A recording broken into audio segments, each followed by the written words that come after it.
where it goes down, where you hear about the sports all around town. In the country, full of controversy to the highlights.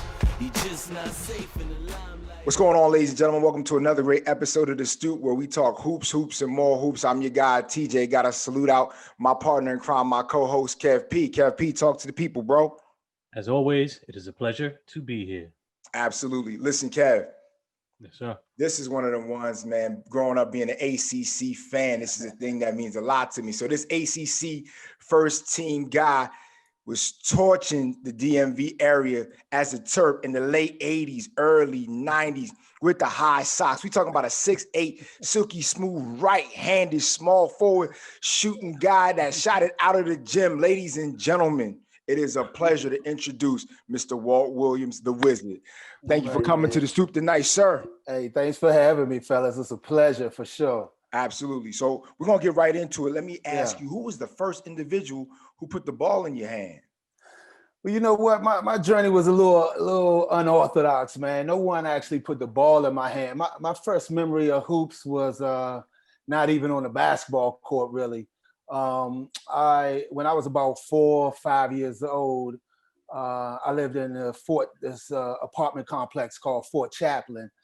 And we lived in a basement apartment, right? And so whenever we opened the curtains right across the parking lot, it was this little playground, and it had about 2 of those little rock things with the springs on the bottom or something. One might be a bumblebee, one might be a rabbit or something. And it was a little seesaw out there, and there was these monkey bars, and they were real big at the bottom, and it got smaller and smaller. And as you got to the very top, it was just this one square. And the kids, we used to play hoops and shooting that top square. And the thing about it was the fence was kind of low, so if you missed and it bounced on the other side and bounced over the fence, the parking lot was on a lean, so it would roll down the hill and then roll down the parking lot. So if you missed, you had to do a lot of running. So you learn to make shots like that, man. And so, I would get coat hangers, and we would play in my house, turn it into a circle and put it on the doors, close the door, get some balled up socks. Yeah, we, get a trash can, put it up against the wall or something. So we were we used a lot of different things before I even experienced the real basketball court, man. And so, and even so, even in playing the game, I never played on a team until I was in high school. So I was pure street ball player, throughout my career until high school. So that was actually an advantage for me later on, because I wasn't accustomed to like playing with my back to the basket or things like that. Playing pickup games, you got to be able to handle the ball. It's not too much posting up going on, Right. So that actually helped me. But I was unorthodox in my experience in basketball early on. Okay. So going on to the next question really quickly, and this is one I got to really, really ask you. At what age then did you realize you could do something with the sport? Well, you mean like be a pro, or either being a pro, or maybe you'd be able to be really good in high school, go to college, that type of thing? Well, I would say my sophomore year. So back in my day, we didn't have AAU. Wasn't this big thing really. It was the camps, 5-star camp. If you got invited to 5-star camp, that was everything. Nike ABC camp. That was the very top camp. And so those were it. And so in my sophomore year, I got invited to the 5-star camp, and I got a chance to play against the top players in the country. You see a host of kids from the top 100. I was one of the kids that they had to list the top 100, and then it was the next 400, and I was in the next 400 group. Okay. But I got the experience of playing against top 100 kids, and I did really well. I remember this one summer I played against Alonzo Mourning, and I gave him his first and only loss in 5-star history. We beat him in the championship game. And so my guy, Howard Garfinkel, he ran 5-star camp back in the day. And so, man, he was really hyping me after that. So I knew I could be a college player from there. Okay. But, a pro, as far as being a pro, it wasn't publicized where guys were from. So I didn't even know being an NBA player was something that was real. I just thought that happened to guys from somewhere else, you know, being on TV and playing on TV. I didn't know that that was something that could be a reality. So I would say about my sophomore year, I was reading a Street and Smith's magazine, sports magazine, and it had listed me as one of the top. I was playing point guard for Maryland at that time, and they had listed me as one of the top point guards in the country. And they talked about that I had an NBA future, and so that was the first time that it ever even entered my mind a little bit. Okay. Well, now you mentioned that you played ball and you read the magazines, and that was the first time you realized that you had the potential to go on. Yeah. But one thing that I do know is that you almost didn't even play ball in high school. So the question that I'd like to ask is, because I know it's due to your sister's insistence, Yeah. how often, if at all, do you thank your sister for making you try out for high school? Not enough if you ask her. I tell you. But you know, I mean, I can't say enough about her. I'm forever grateful for the relationship I've always had with my sister. I've always respected her opinion of me. And so it meant a lot when she thought that I would be up to no good if I didn't do something with my extra time. And so, you know, I was willing in my freshman year, as you know, I was the ball boy. You know, I was willing to do that just to show her that, you know, I was willing to do something productive. And so, you know, I didn't really think of it as something that was bad at the time. I just thought of it strictly as, yeah, I'm showing her, you know. And then halfway through the season, when the grades came, you know, we had 10 guys that didn't have that C average and got cut from the team. And so we needed a sub out there. And that's how I got my chance to play, because and that was instrumental for me, because very early on, I wouldn't say I was this bookworm or what have you, but I wanted to play basketball, and I understood that education had a big part to play in that, from that situation there. So that I had always had an impact on me, that whatever I wanted to do in life, education was going to be a part of that process. So I always took it seriously. And plus, my mom, she didn't care about, you know, basketball that much at all. It was about getting those grades. So I had to get it done for sure. You mentioned your mom now. Now I got to speak about her real quick. So legend has it, as a kid, Something else. you had asthma issues. Yeah. And your mother allegedly wrote a note asking your coach to restrict your playing time. Now, I'm pretty sure the coach never got that letter. Well, Tell the truth. What happened to this note, man? I tell you what it was. It was actually the doctor's note. So he wanted my time restricted in the games. So he had wrote a note about the certain amount of minutes that I could play.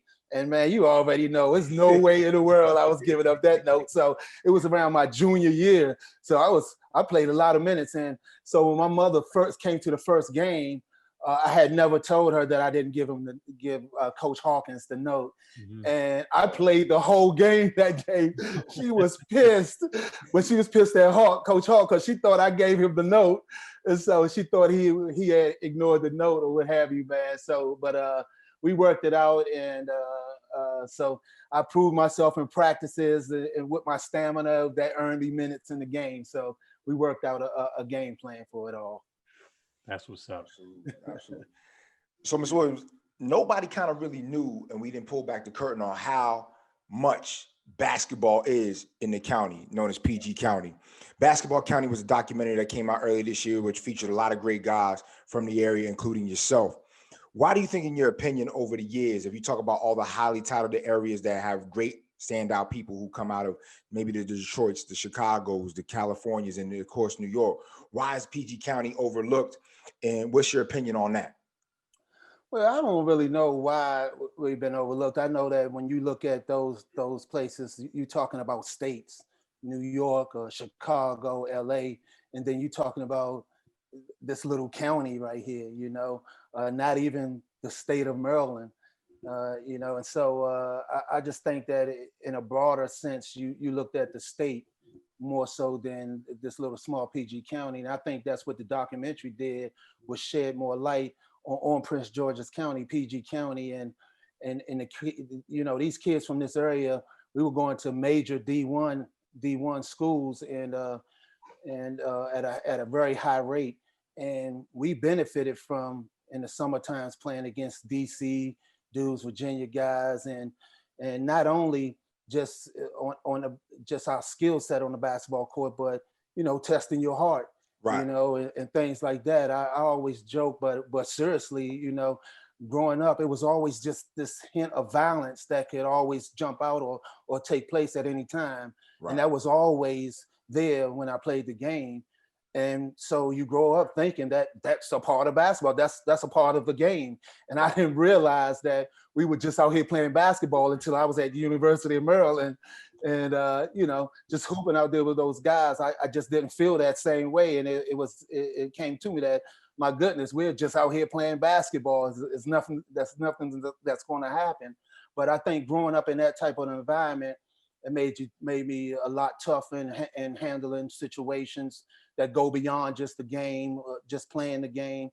It's situations out there that causes you to have to be mentally tough to be able to weather storms and get through it, and ultimately have confidence in yourself. And I think the ground level of how that grew in me was just growing up around that environment and understanding that not only were you out here displaying your talents and playing the game, but also showing your heart and proving that you don't have any fear out here in whatever the situation is. Got you. So I don't want to get you in trouble, but I got to ask this question. If you look at the league right now, yeah, what player or set of players really personify that PG County toughness, that grit that you see today in the league? Well, I think there's a lot of guys that personify that. I think every guy that's from this area that's in the league, you see that part of it in them. But just that part in the physical features, I think as a whole, will kind of set things off is that long guy that had unbelievable versatility, that get buckets.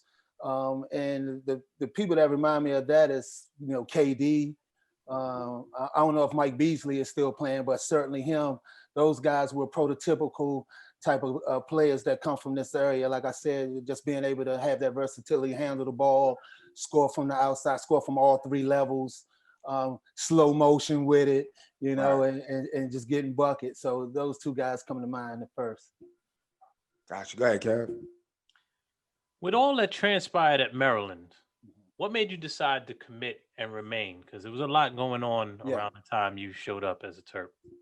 Well, growing up in the area, I think this is typical of a lot of the kids growing up in my area. I was a Georgetown, a Hoya fan, John Thompson and the crew, whoever he had rocking with him. So that was big for me. And my dad, he was a North Carolina Tar Heel fan. He's from North Carolina, so he was a Tar Heel fan. And he took me to a Tar Heel Terps game one time. And, in the midst of watching that game, I remember seeing this kid one or two dribble pull up, and man, that jumper was the prettiest thing I had ever saw. And I got to see it in real life, man. And it was just amazing. And it was Len Bias. And, from that point on, I started watching, like sports shows, like, back in the day we had the Sports Machine with George Michael, or, just different sports shows so I can catch highlights of Len Bias. I found myself starting to watch more Maryland games and more. And then all of a sudden, I was a University of Maryland fan. So, Len was instrumental in making me want to be a Terp and turning me into a Terp fan from being a Georgetown Hoya fan. Hey, Kev, I got one for him real quick. So let's explain to our viewers about, God rest him, Mr. Len Bias. Let's talk about the Len Bias Effect. Take your time with this too, Mr. Williams. I want you to really delve into it because some of our viewers don't really know the greatness, and we see the book behind you of what he meant not only to your program, the University of Maryland, what he meant to college basketball. I want you to forecast what his career possibly could have been like being from the area, what he could have been in conversations we heard. that, you know, he outshadowed Jordan on a lot of different levels? What did you think his legacy would have been in the league, playing for a storied franchise like the Boston Celtics, and what he just personally meant to you in your game?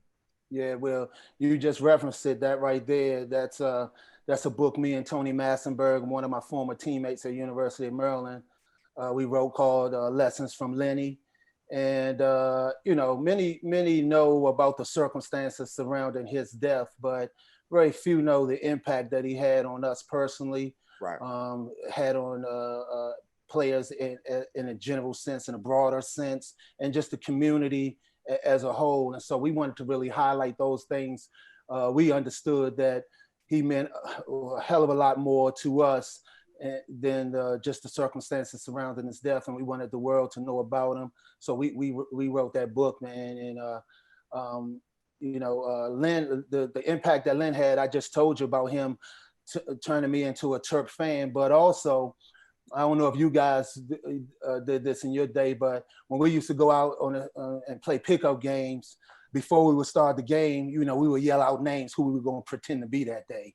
Oh, And most times, you know, if somebody didn't get it before me, most times I would say Len Bias, because I wanted to pretend to be him that day, you know. And that had a profound impact on me, because later on, when it came decision time for me to choose where I wanted to go, I remembered those times. I wanted to have that type of same impact. I wanted the kids in my community to pretend like they were me, you know. And so that was the type of impact he had on me. But I think more broadly, the circumstances surrounding his death caused the University of Maryland to have to look under the hood and see what actually went wrong, and other things were seen as well. And so I think because of those circumstances, resources for student athletes increased, which consequentially increased graduation rates for my student athletes. So even in his death, he benefited the university. It went to another level in that respect. And the impact I think he would have had on the NBA game is certainly he would have added more years to Larry Bird's career, because he wouldn't have had to do as much. I certainly believe he would have been set up to have opportunities to win a couple of more championships.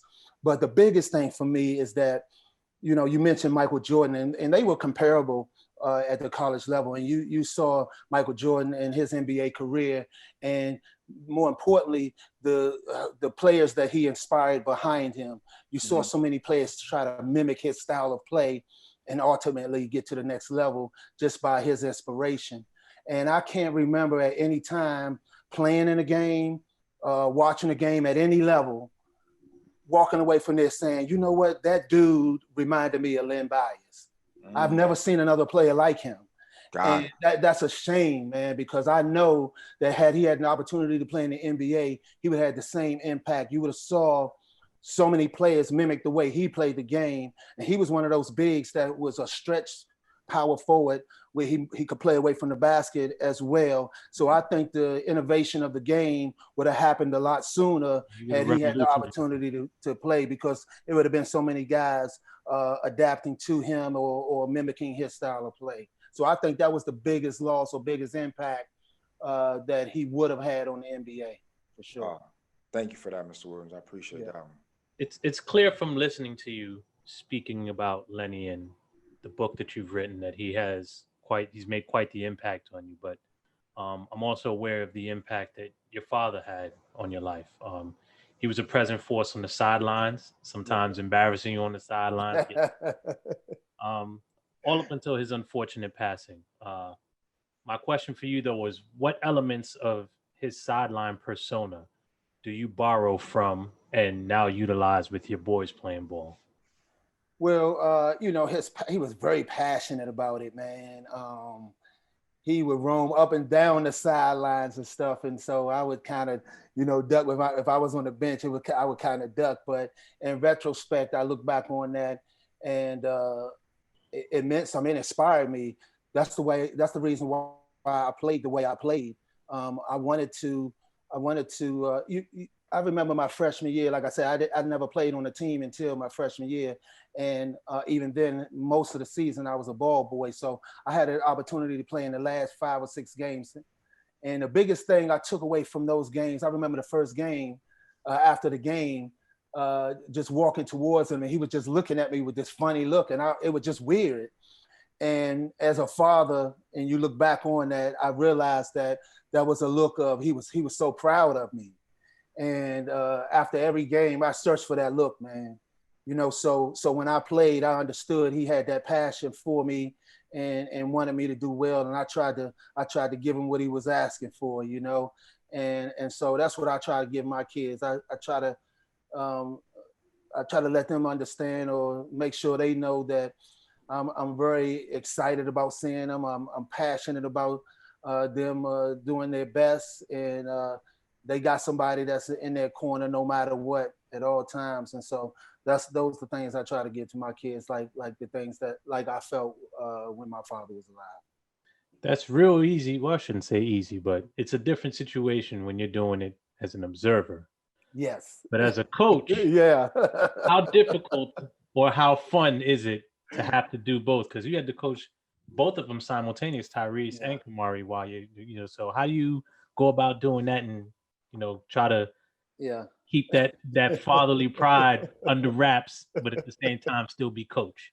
Well, I think I had an understanding that the life I had, playing in the NBA, that was just a fairy tale, man. Millions and millions of guys try to make it to that level, and it's about like maybe 300-400 spots, and so I understand that you just have to be so elite to get to the top level. So it was just about the growth in it all. And sometimes it would be difficult at times, you coaching your kids and the criticisms that go with it.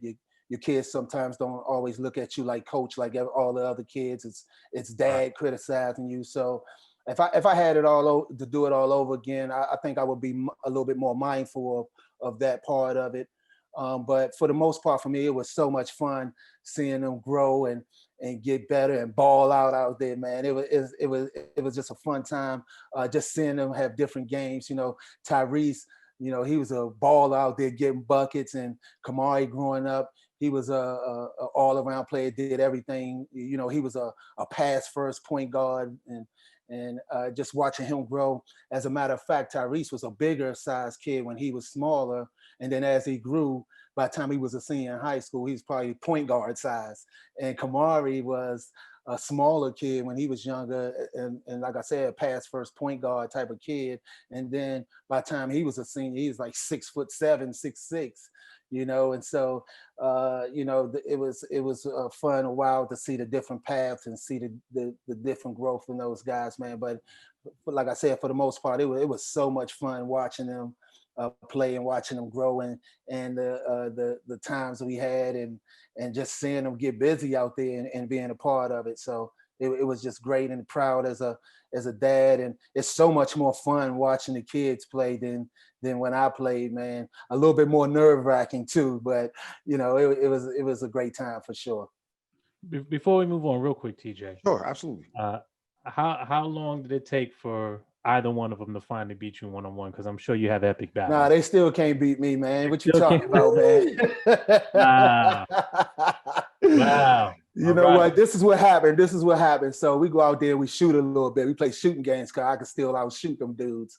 But doing drills and working with them, once it got to the point where they were making moves and going quick and pulling up and I couldn't get off the ground, I understood what was going on, so I didn't give them a chance to beat me. So I haven't played them one-on-one since those times have happened. So I never wanted to give them that satisfaction. The top remains undefeated. Yeah, absolutely.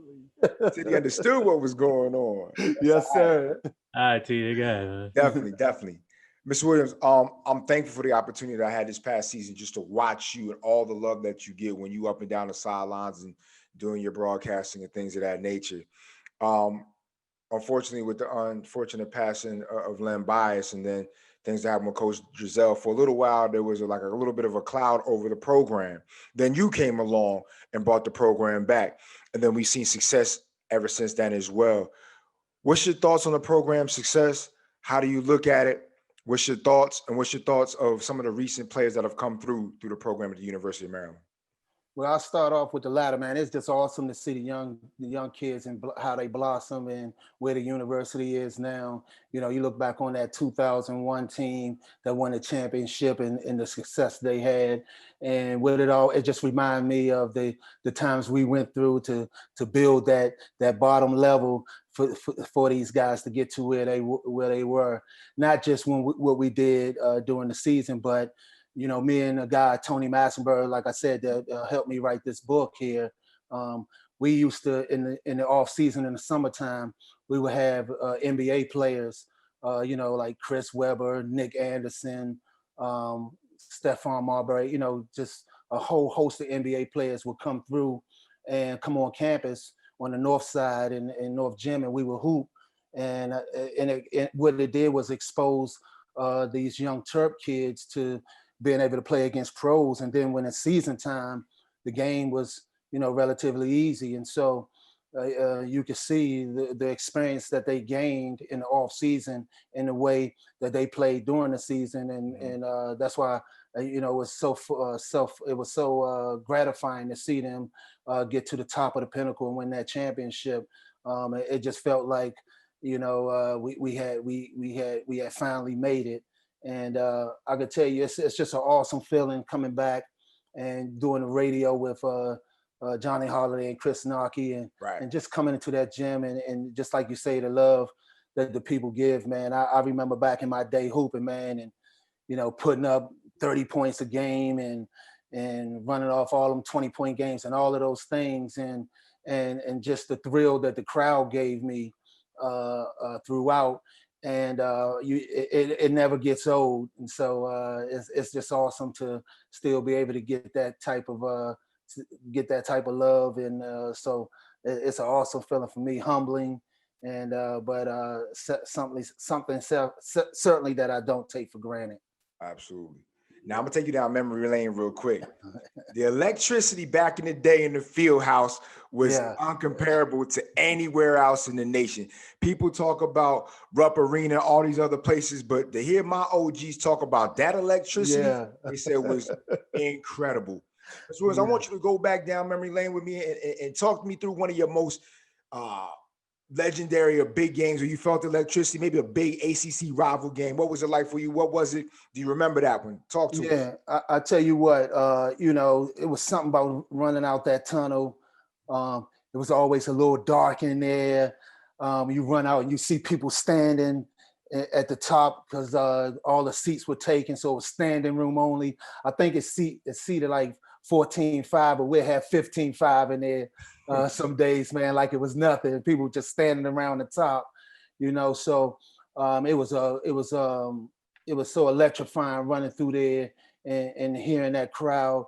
For me, I never really during the game time, I never really would hear the crowd. You know, I was just zoned into the game, so I never really heard the crowd except for this one game. My junior year, I had broken my leg and I missed maybe like 15, 16 games. And the terrible thing about it for me was that I was sitting on the sidelines on the bench watching all of these games, and I just hated watching the game. And so we had about 2 or 3 games left in the season. I mean, season was virtually over. We didn't have anything to play for that year, but I just wanted to play so bad. So I just came back for those last few games. I wasn't in any pain, but my leg just wasn't strong enough all the way back where it needed to be. But, you know, I was hopping around and I wanted to play anyway. And so I suited up we were playing against Wake Forest. And so I told Coach Williams before the game, you know, that I was ready to play. And so, you know, I'm suiting up this game and just letting him know. Mm-hmm. So the first half, he didn't put me in the game. So running into the tunnel, you know, I caught up to him and I said, "Hey, man, you know, I put my uniform on today because I'm ready to play."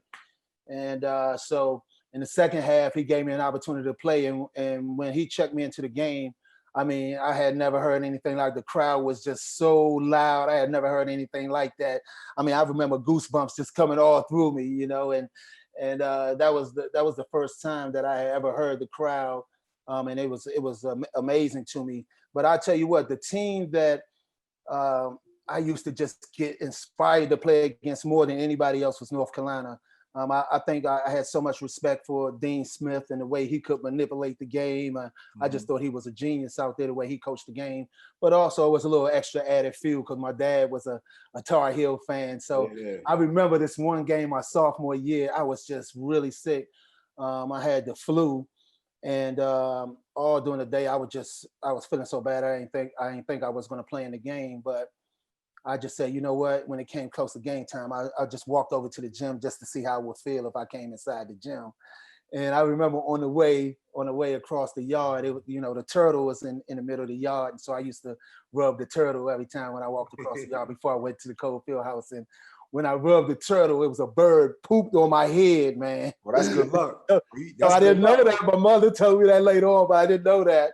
And so that particular game, I mustered up the energy to get out there, and I had about like 33, 35 points, double figure rebounds, and almost had a triple double that game. So that's probably was one of the best games that I had in my career, and it was against North Carolina. So that was something that was always memorable for me. Ladies and gentlemen, you heard it here first. Mr. Walt Williams had a flu game, and he torched North Carolina. He had his own flu game. That's what's up. Yes, his Pops team at that. Yeah, flu game. I'd like to ask you a follow-up question about Kamari a little bit here. He showed some promise toward the end of last year with Boston College. This year, things are a little bit different due to the pandemic, but they got the schedule and everything is set and ready to go.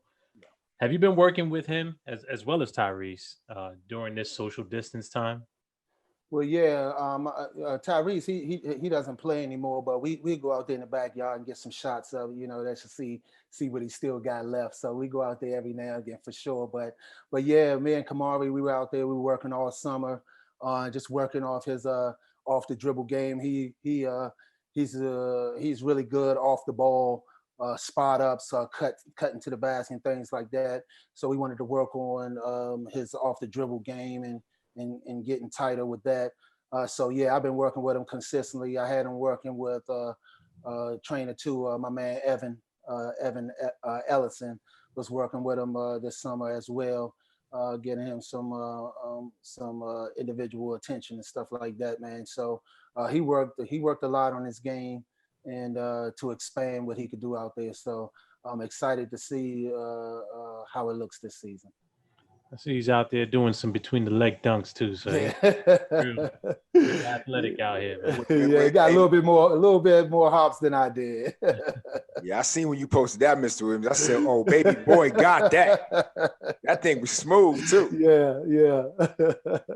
I want to do a memory lane now. I recall being a youngin' coming up watching Inside Stuff. I used to get up every Saturday morning to watch Ahmad, Rashad, and Willow Bay. And I recall an episode of Inside Stuff featuring yourself and Doug Williams.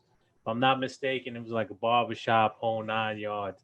Yeah. Now, to me, at least back then, I thought anytime a player made it on to Inside Stuff, like that meant they made it. Like that was it. You had made that point. Yeah. What were your feelings going into it? Because you're being featured? Because we didn't have an NBA TV back then. ESPN was on, but it was only a kind of an off and on thing. You had to wait for your particular team to come up to watch the highlights. So Inside Stuff was like it. Yes. Do you recall what it was like when you filmed that episode? What? Absolutely, man. Me and Doug Christie. Let me tell you something. I was so when I got drafted, it was kind of a roller coaster ride for me because my father was going through a lot at that time, and so it was hard for me to enjoy that moment. So I never had that time to really enjoy being drafted. But when the opportunity came to be on the show, man, it was just like you said, it had that feeling for you. It definitely had that feeling for us that we had arrived. Making it on that show, Inside Stuff, that was everything. And just being able to talk with Ahmad and Willow Bay, walk around the city. People were watching us. I mean, it was star-studded, man. So we were on cloud nine.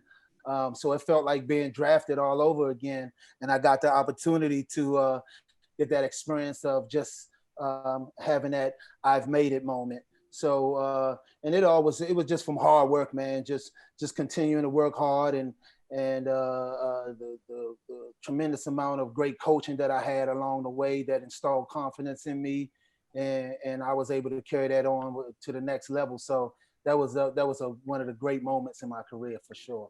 Follow-up question to that. Since we know you were a huge fan of the show, yes. Did you find yourself watching on Saturdays to see if you ever made the highlights on Rewind, Jam Session? What? Absolutely, man. Come on. Yes, sir. Yes, sir. Even so, when they have flashback moments, I still watch to this day, try to see if they got me out there, man. Got it. So, yes, sir. that never gets old, man. So I got one for you. I thought it was always a PG County thing, a Maryland County thing with the Sox. Yeah.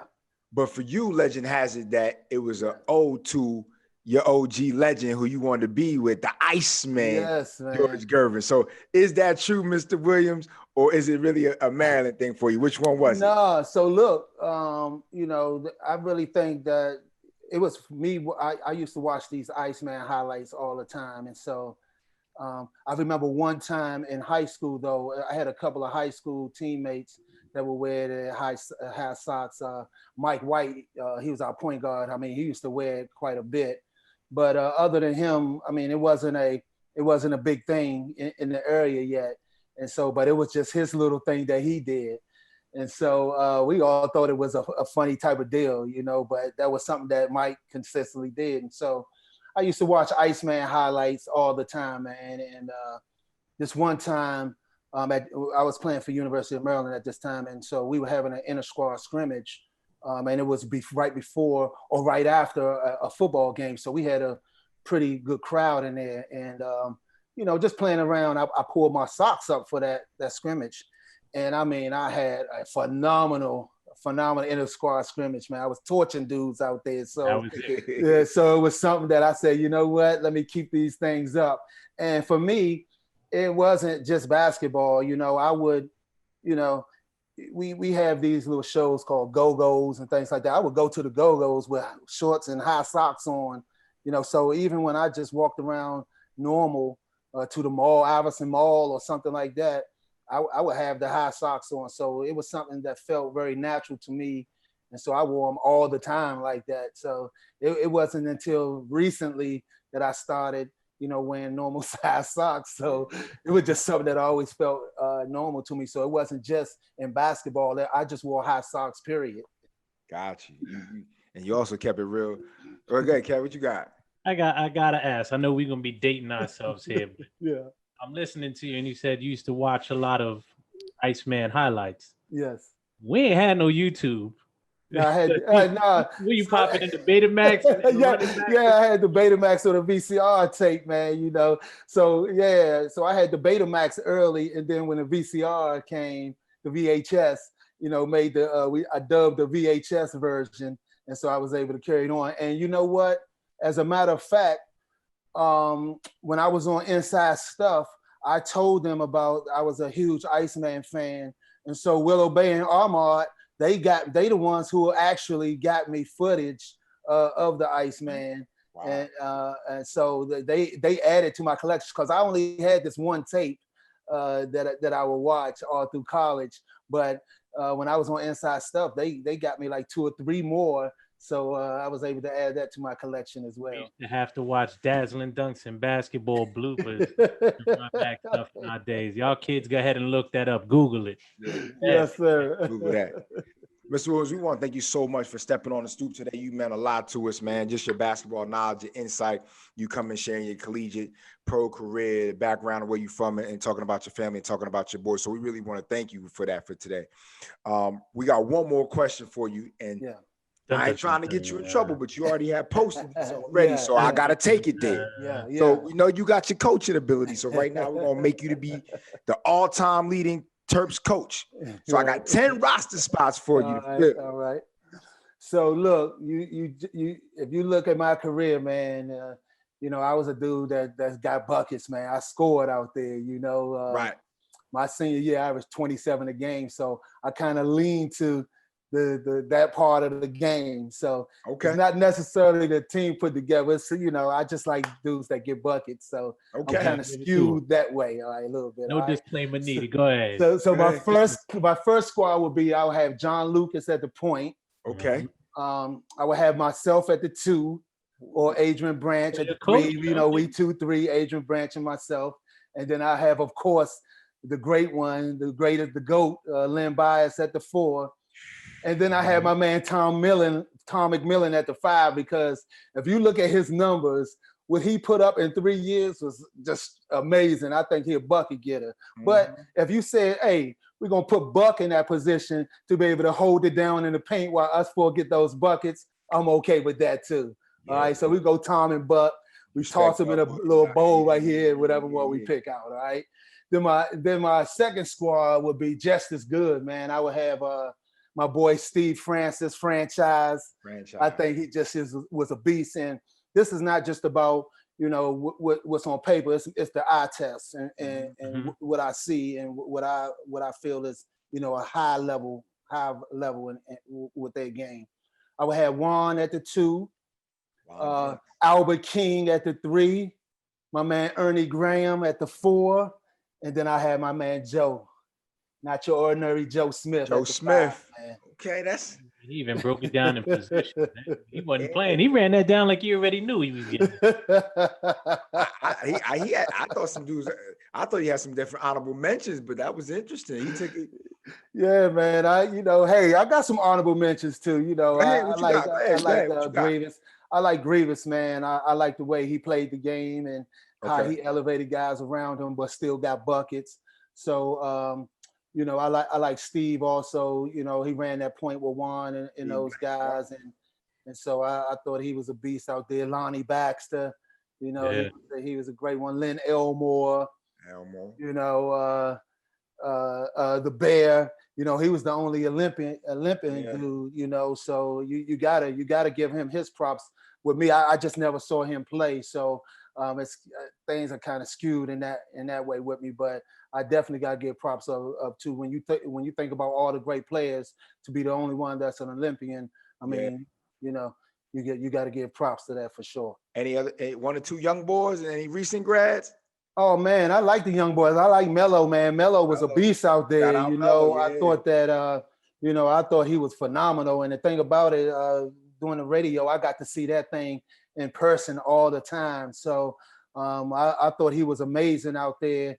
I thought that especially early on, he did a great job of drawing fouls and getting to the free throw line, as well as shoot the ball. I thought later on, because of at the end of the season, the coaches get to talk with the referees and kind of dictate things for the following the next upcoming season. So I think that dynamic changed for Melo from that point on. Right. He wasn't able to get to the free throw line as much with the same physicality out there happening. So I think that kind of changed things. And so people thought that his game went down, but I just think that he just didn't get to the line as much and get those calls as much, which can kind of dictate the way the defense plays you. Right. So, but overall, I thought he was a beast out there. Anthony Cowan. I mean, I think that baller, man, baller. And it's just funny, man. DMV, man, they bring those guys out. You see these guys when they get into the major hoops, playing in the best conference in the country, they shine. Absolutely. And it's because of for me, I can think back to even in my high school career, my conference that I played in, it wasn't a private school environment, it was public school. So we were virtually walking distance from each other almost. Just the dudes in the neighborhood was just straight ballers. Right. Major D1 dudes on every team, sometimes 2. Just in our little conference. And the thing about it was, I can't remember maybe one big that played with his back to the basket only. Most of them were good around the basket, but can also play on the perimeter as well. So I was used to playing against guys or playing on the perimeter. So when I went to college, that was a seamless transition for me. And so you got to give a lot of credit to not only my coach, Coach Hawk, who allowed me to play with that versatility, but all the coaches in that conference, because like I said, virtually every big man had that versatility and was allowed to play that way. So we were a little bit ahead of the curve when it comes to that respect. And I think that was huge in the floodgates opening for that big 6'5" and up guard with the high socks. You know, you could see that on so many major D1 college teams all over the country, and you could point out, oh, that dude is from DMV. You know, he got the socks, that's that long guard, the smooth game, and so you started to see that started to be something that was consistent that came from this area. Definitely.